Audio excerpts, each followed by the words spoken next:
Developing countries are constrained by a debt crisis, including higher costs of borrowing. This is causing economic disparities to widen and slowing down our collective progress towards the Sustainable Development Goals.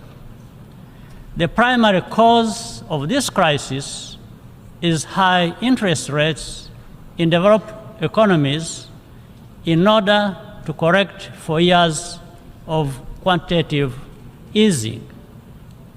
At the same time, developing countries face exaggerated risk premiums for both currency and political risk, which are simply unjustified.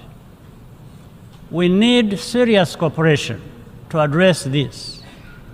In developing countries, we also have a responsibility to be accountable for the quality of our financial governance and the management of our natural resources. Increasing access to finance also requires reform of our global financial institutions. In this regard, we welcome the proposals of the Bridgetown Initiative, as well as the Paris Summit for a new global financing pact.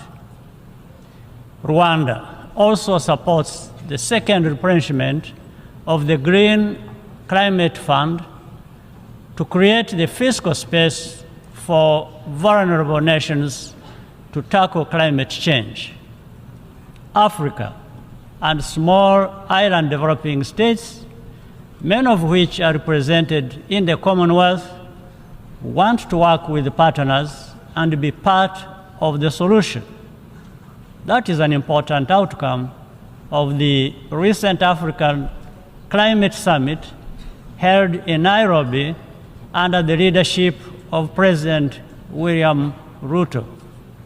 However, we must not only cool down on climate, we must also cool down on conflict. Today, there is no sign of ongoing conflicts ending anytime soon. We do not even see hope from those with the most influence that an end is in sight. Innocent lives are left alone to carry the burden of this instability. That is a profound injustice. The migration crisis is a case in point.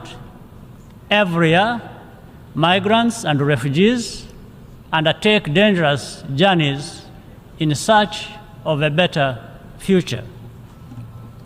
Rwanda remains committed to working with partners, including the United Nations High Commissioner for Refugees, to contribute to a durable solution.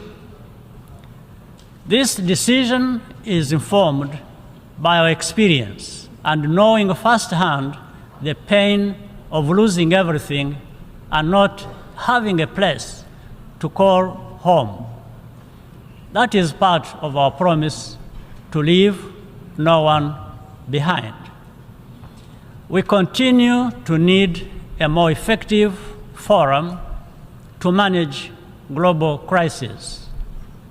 That's why the United Nations was created in the first place. However, that does not absolutely absolve any country or region of the responsibility to address the governance shortfalls which are the root cause of instability.